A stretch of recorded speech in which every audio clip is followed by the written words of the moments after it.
Hey beautiful people, and welcome back to my channel. If this is your first time, welcome. If you're a returning subscriber, welcome again.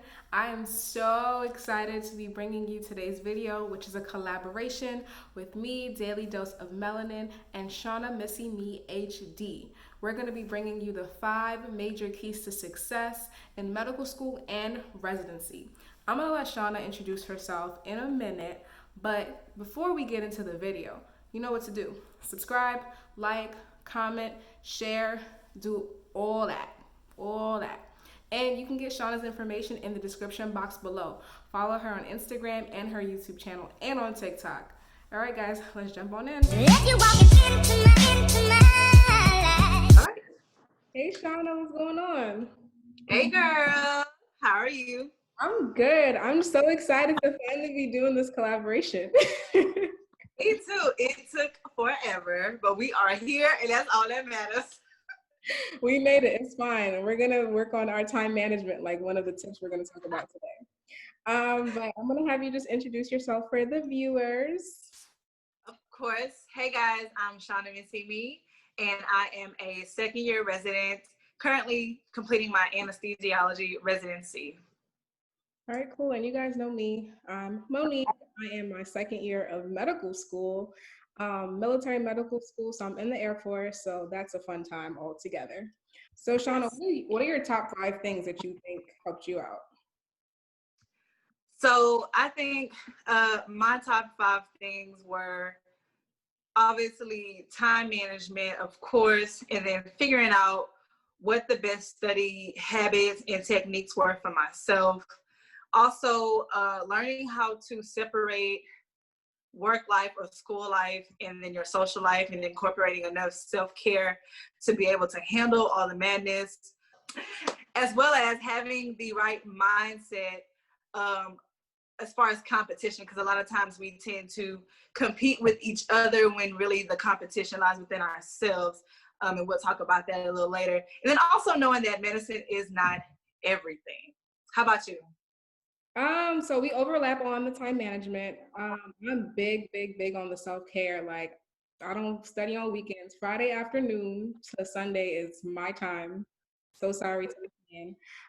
I would say also the mindset, knowing your why, like what's your end goal for doing medicine, that helps me push towards everything. Celebrating the little victories. So just being able to say, all right, I finished this today. It's okay, I'm gonna have ice cream. So just these little things help me out.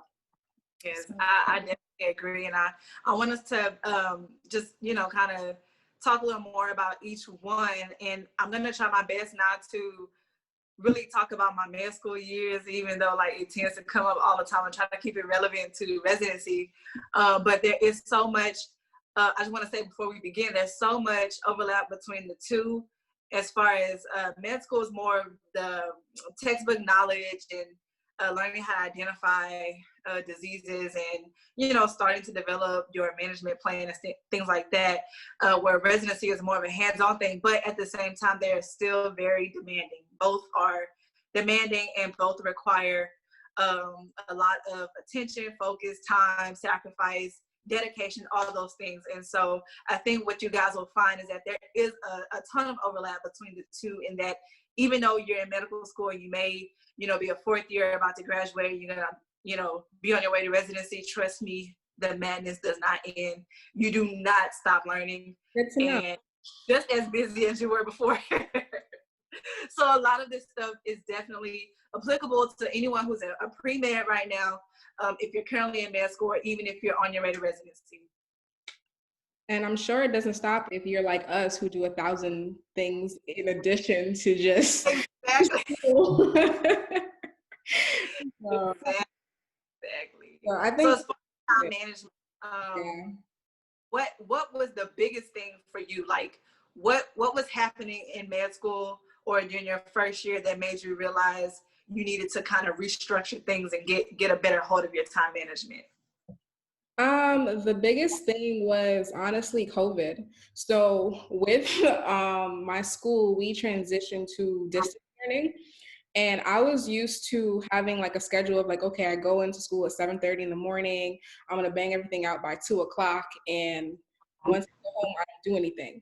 But distance learning, I would wake up. I'm like, all right, I could sleep till 10. I'm gonna take an hour break to watch this show. And then it was just madness. And so I realized I was like, I need to make a schedule because if not, nothing's gonna get done. That was my biggest thing.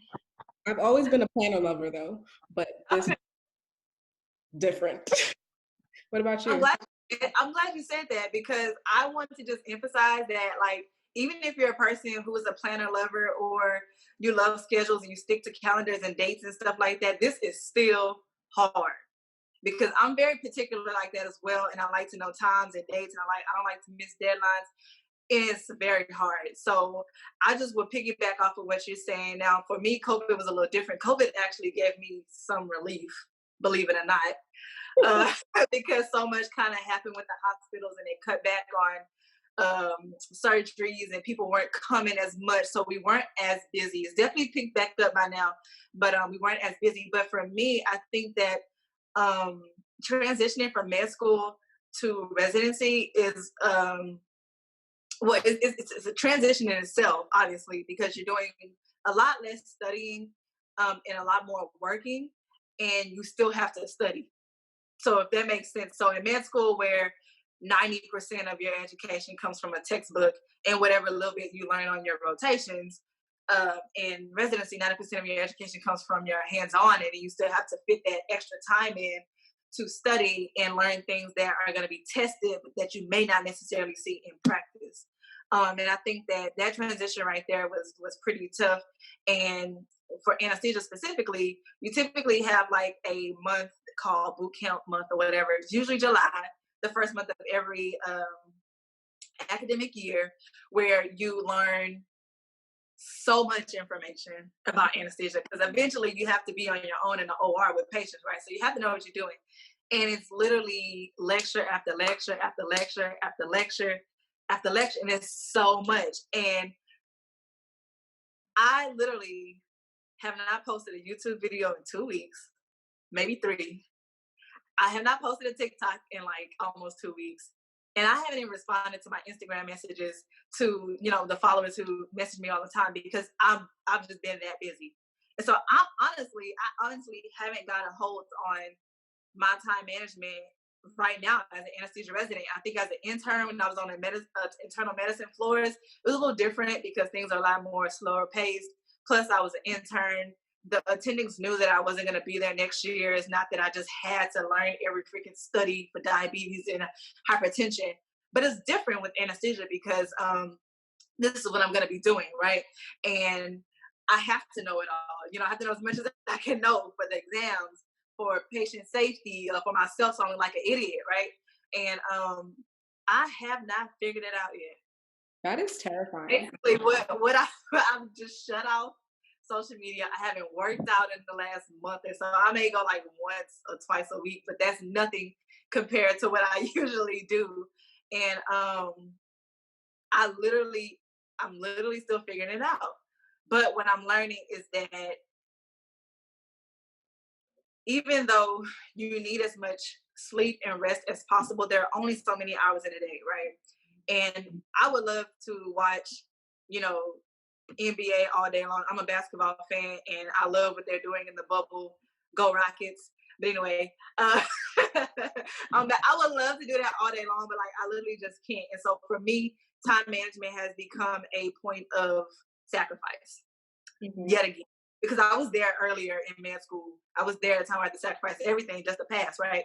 But I'm back at that point to where I just have to kind of give up those things that kind of entertain me, make me feel good, give me a break or whatever, just for the time being. And sometimes you will come across situations like that where you have to just kind of buckle down for a month or two, knowing that later on things will smooth out, they'll ease out, and you can get back to your normal life. So that's where I am as far as time management. I think it's harder, especially for you, because like as a med student, at least with my school, we have like a 6 week schedule. So it's like I know exactly what I'm going to be doing for the next 8 weeks, so I can plan accordingly. And yes, if you think here and there, but for the most part, I can make a plan. But with you, it's like, oh my gosh. So speaking of planning accordingly and knowing what to expect and having a schedule that holds you accountable, self-study is huge in residency. Like we don't have exams every 4 to 6 weeks to make sure we're keeping up with our studying. Like the last exam I took was step 3, which is back in December of 2019.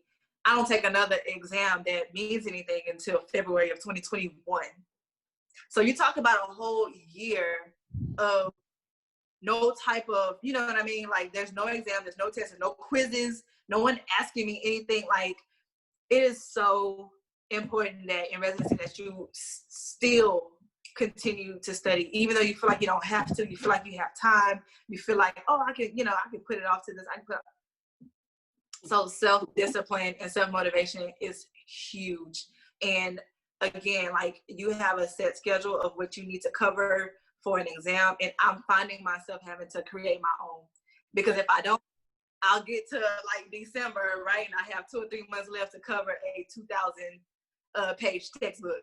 So that is how that's how self-study, and you know what, and going through med school and kind of learning my learning styles helps me now to be able to hold myself accountable and do that, knowing that I'm a morning studier, knowing that I do better by creating review sheets. I do better by creating Quizlets. I do better by drawing pictures and labeling. Like that's better for me. So knowing my learning styles, knowing that I'm on, like my education and my knowledge depends on me, I'm able to take my previous habits and then just kind of put my big girl panties on and growing up and just putting those 2 things together to help myself slowly get to where I need to be by the time my boys come around. So I think that's another huge difference between med school and the residency, but there's an overlap because obviously you still have to study and keep up with your knowledge and things, but there's nothing there to say, hey, you need to study this week because next week there's a test. Like I easily say, you know, I ain't doing nothing. I'm in YouTube all week. I ain't studying nothing, right? But I just be shooting myself in the foot. But it's so easy to do that, and if you don't like stay disciplined and just, you know, anyway. yeah, it's okay. I have a few days left. But I think what you said is so important though about like knowing your study style. So I have learned via COVID once again, like I cannot study at home. I'm allergic to it. Like I am too close to the fridge, and every 30 minutes I'm trying to eat something or I'm ordering something, or I'm like, oh, let me take this hour-long, commercial break where I watch Netflix. Let me mop the floor. Like, let me do anything else besides study. And it's like, wow, I find myself, I have to go to a coffee shop. Like, it costs me a few dollars. But when I go there, I'm so productive for like a good 6 hours. And then once I go home, I'm like, okay, I can just relax. Right. Them 3 months, like March to June, were just so difficult. I was like dumb, and then I would find myself being like, wow, I'm slacking right now. And another thing with that is knowing like how you need to learn. So like you were talking about drawing, writing things out, making Quizlets. Like for me, I know I need to do questions. Like I found for me, like when I study, I'll read the textbook and I'm like, okay, good, got it. This is how the patient is gonna act. Perfect. And then I read a question, I'm just like, what? Yeah, right. Because we only scratch the surface. So for me, I need like the question to be like, okay, this person's coming in with these symptoms. Okay, let me drag this and relate this to that to understand it. So, and then some people need flashcards, some people need different things. That is so true. Your learning style, how you study, where you study, when you study, because at nighttime. How long you study, because I get a lot of questions from my followers who say, hey, I'm taking an MCAT in 2022. What book should I start looking at? I'm just like, look, yeah. Hey, you said how long you study matters too. You said how long? 22? Is that like 2 years from now? followers who like want to start studying. I'm just like, it would be a waste of time. Because it needs to be relevant studying as well. And if you're not going to use it soon, you're not going to remember it. So it's going to be a waste of time. But that's so funny. And I like the point that you brought up when you said, oh, you felt like freedom and you feel like a slacker. I think it's very important to be able to separate, you know, or at least be able to give yourself that time to just say, you know what, I've done enough for today. It's time to just take a breather, because self-care and, you know, whatever you do to relieve stress is super important. And a lot of times you'll feel guilty. You will feel guilty for not studying. You'll feel guilty for not, you know, pre-reading the next chapter or doing questions that you know you need to do. Instead, you go out with friends, you go out to eat, you know, you sleep, you, whatever you do, like, you will feel guilty. But sometimes you just have to give yourself that grace and say, you know what, this is for my, you know, self-care. Like, I need this to be able to wake up tomorrow. I need this tonight to keep from crying tonight. And I don't know if it got that tough for you, but there are days where I literally just cried because I felt out of control. I felt like I couldn't do what I wanted to do. Studying wasn't going well. You know what I mean? And you have to be able to recognize when you hit that wall, you know, or you're close to hitting that wall. If you can recognize it before you hit it, that's even better. Mm-hmm. But some, you know, and I'm one of them, I'm guilty of it. I hit a wall all the time and then everything stops. Yeah. For example, my YouTube, my TikTok, my Instagram, studying, working out, everything just stops. And I just like literally was coming home after work and just watching TV and eating ice cream every single day for a week and a half, you know? So I think self-care is super important. What about you? No, I'm here with you on that because, like, I have this thing where if I'm not getting something or if I get upset, like, I just shut down. I need to work on that. Like, my bounce needs to be better, but it's like I'll just be so unproductive. And I think one thing that I'm learning is that that's okay. There are going to be days where you just don't do anything. Like, you just don't. Like, you just can't. And it's okay, because if you're not in the mindset to learn, it's pointless. Going out. It doesn't matter anyway. So I know for me, like, I try to do a face mask, like, even that, like, when we say self-care, I feel like a lot of people think it means booking a Bora Bora ticket to the Maldives or whatever and doing the most. It's like, me doing a face mask is my idea of self-care sometimes. Like, me going to brunch is a self-care, you know, just little things.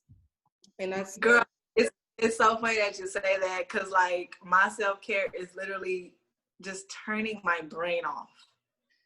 Like, I don't want to process anything. I don't want to think. Or just the feeling of not having to worry about something, like that urge to get something done. Like, if I could just be free of that for a day, mm-hmm. I'd be set. You know, and sometimes you just have to convince yourself that there's nothing I need to do. Close the books, turn off the TV, shut off the phone, and just like chill. I'm I play with my daughter. Girl, that's self-care. Play with my daughter.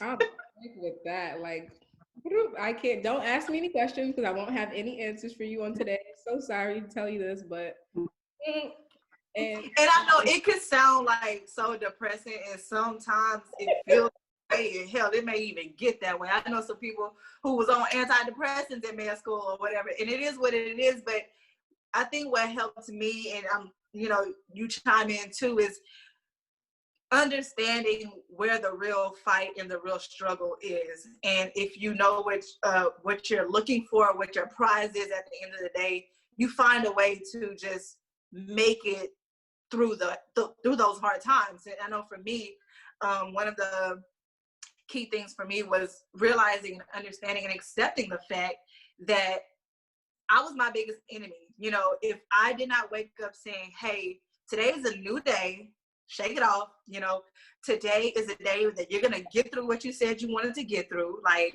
you can do this, get your class together. You know, like, I literally had to give myself pep talks because, you know, it got like that for me. It gets like that for me still, you know. And I think that just kind of having that prize, keeping your eyes on the prize, and just knowing that at the end of the day, this will end one day. it kind of helps you get through that. How about you? Maybe 30 years from now it'll end. Well, at least when you get a paycheck and it's worth it, right? Sometimes I'll be like, wow, how many years do I have left? Yeah. But like as you said, like one of my ways to get through that is celebrating like the little wins.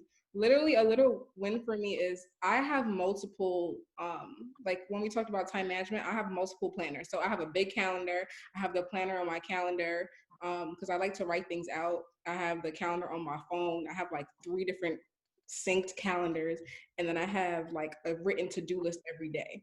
And if I can like cross off 2 things on my to-do list, I feel so like I'm the person who, if I did something that wasn't on my to-do list, I'll go write it so I can cross it off. Like that just to feel accomplished. that gives me great joy. So it was just like celebrating those little wins. Like, okay, you finished a flashcard today. All right, cool. You did just the smallest of things, saying, all right, I did this. Like instead of looking at it as, there's a quote that I love that is, your perspective can be your passport or your prison. So it's like, let me pause for a second because I know some people process that one. It's like if I'm looking at it like I have so much to do as opposed to look at what I've already done, it could be really discouraging and really depressing, as you said. And I know for me, I found myself like in a really negative headspace at first. I was just like, I can't do this. I'm just seeing everything that needs to be done, this hill that I have to climb. And it's like, girl, you just learned about the heart in 2 weeks. Like, come on, get it together. You're okay. You're okay. Yeah, right. I agree with you. For sure, for sure. And like, I think that for the viewers, you know, if you're a pre-med or, you know, about to go into med school, like this is not to like scare you. We just want to be honest and like upfront with you because you may face some of these same issues. And if nothing else, it feels good to know that you're not alone. Like everybody goes through this and everybody, you know, finds different ways to handle it or whatever. But at the end of the day, you are smart, you are strong. I'm smart. You're beautiful. But at the end of the day, like you made it. You made it for a reason. There's purpose behind all of that. So just stay encouraged. And it definitely like brings me to another point about, for me at least, it was important for me to incorporate the rest of my life during my med school journey and my residency journey. And I don't know if you guys know, if you're not following me or whatever, then yeah, I had a baby during med school. I also met my boyfriend, who is now fiance, during med school, and I continue to volunteer and teach praise dance at church. And now that I'm in residency, as you see, I'm a YouTuber, trying to build my audience and, you know, becoming a pre-med influencer, and I'm starting a nonprofit. It's so much crap that I'm doing that I really shouldn't be doing, but I'm doing it anyway because God has placed it on my heart. And I've always felt like, you know, if he put it in my path to do it, or if he brought the opportunity to me, like always take advantage of it. And I don't like when people feel like they have to stop life because of med school or because of residency or nursing school or pharmacy school, whatever it may be. Like, there is life beyond medicine.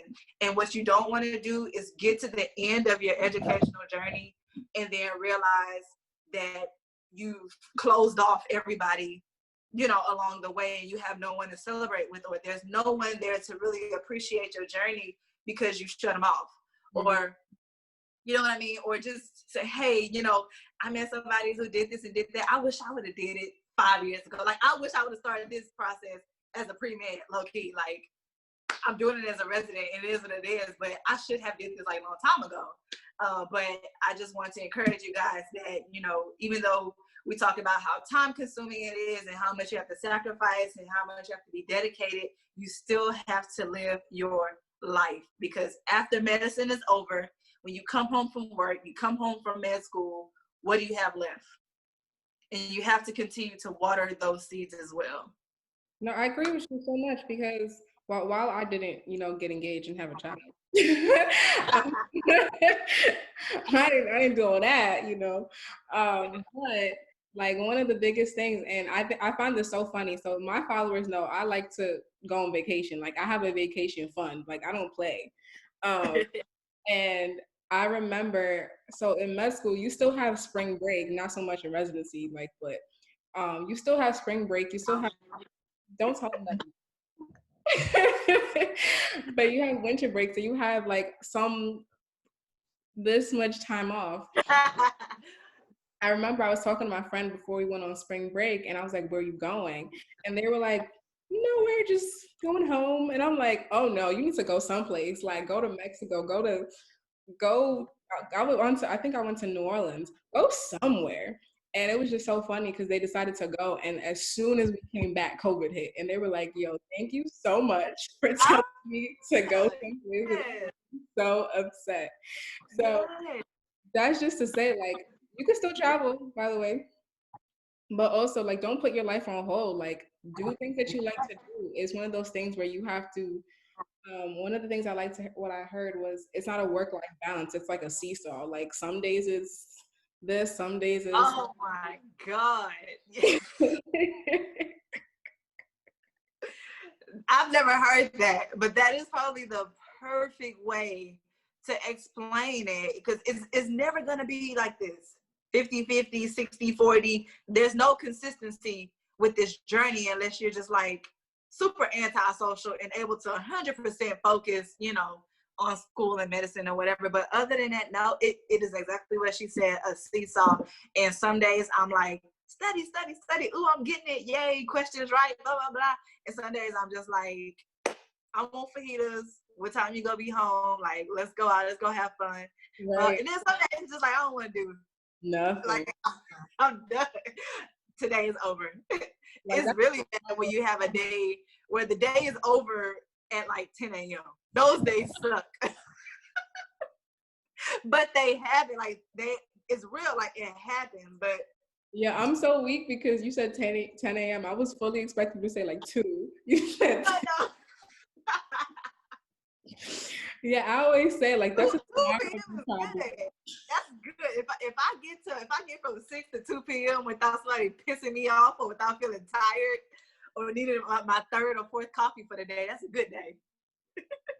I'm actually trying not to get into coffee for that reason. I'm like, people don't want to see me on coffee because I'm so anxious and irritable. So I was just like, you know what? Maybe that's something I should stay off of. But I feel that because I know like from my school we have to start at 7:30. Oh, even to this day, like we still have classes online that start at 7:30. Why, you ask? That's a story for another day. But it's just like it's only 9 a.m. Like Yeah, it's tough. And I think one thing that like people don't appreciate until they get to med school is that it's not that it's early and it's not that it's every day, but it's that like your brain has to be on.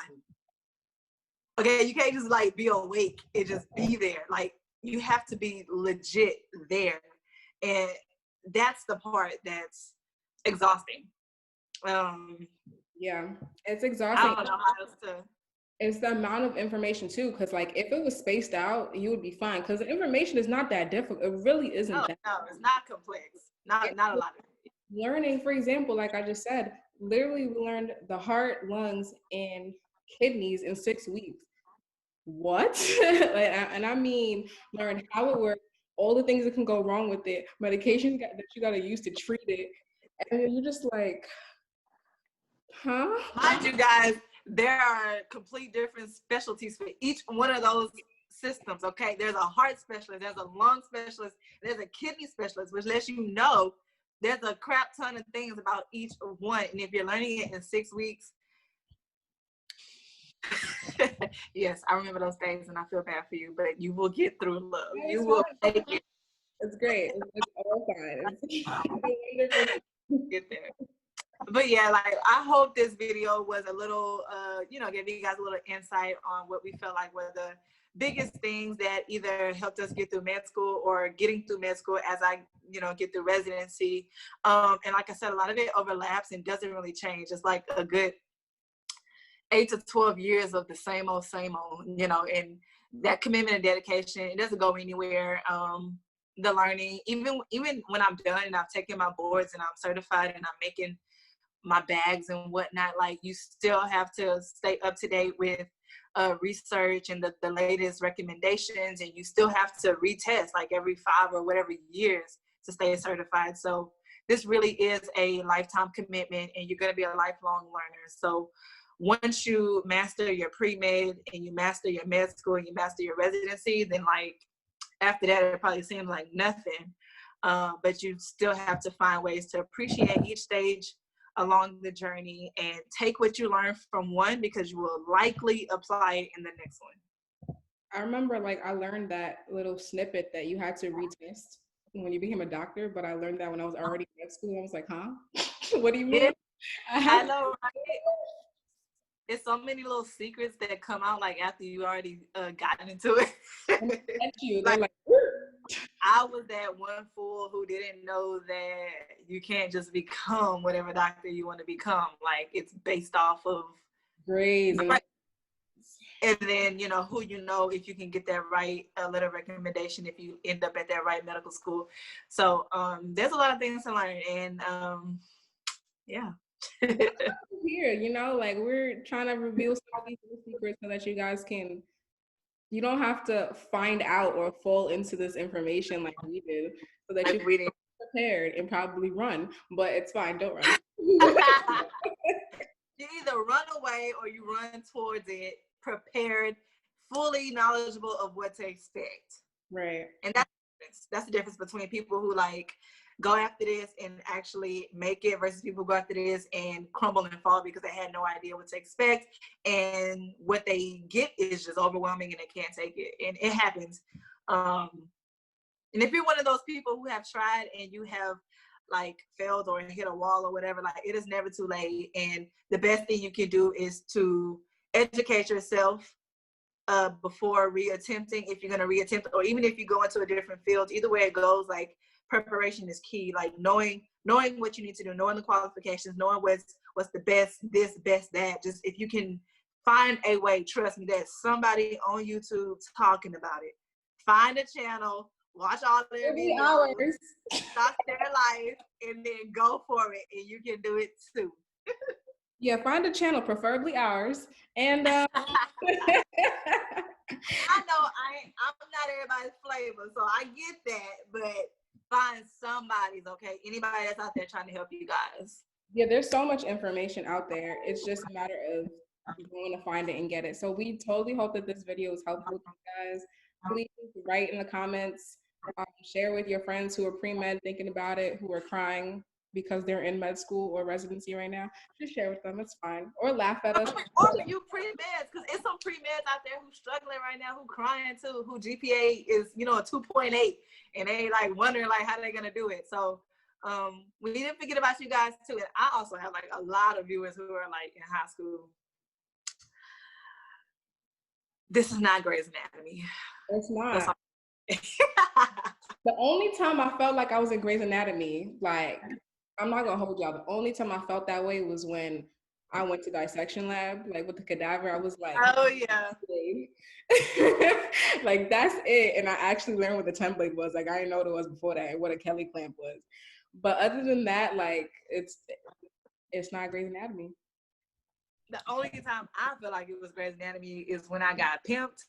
And they actually know the answers on Grey's Anatomy, right? They study their script, so they know all the answers. In real life, you don't know anything. And we're not doing pericardial windows and whatnot as an intern. Yeah, everybody. Or doing solo surgeries. Maybe some surgery residents get to do that. I haven't seen that show. Everybody has the same issue on that show. Like every patient has a problem. Like, wow, must be nice. But I ain't mad at y'all because I watch it too. So it is what it is. I'm caught up. I'm here for it. That's self-care. See, that's self-care. Making fun of Grey's Anatomy sometimes, I'm like, that's wrong. Now that I know better. Right. Makes me feel definitely hyper, not hypo. But anyway. But thank you so much for, reaching out and for us to be able to do this collab. I hope that it helps. If you guys have any questions, like she said, comment in either comment section. If you have any suggestions or any topics that you want us to cover or compare, also let us know. As you can see, we don't have time for all that, but we're going to try to get it in. We'll try to get it in as soon as possible. But we want to hear your feedback, and thanks. Thanks, you guys.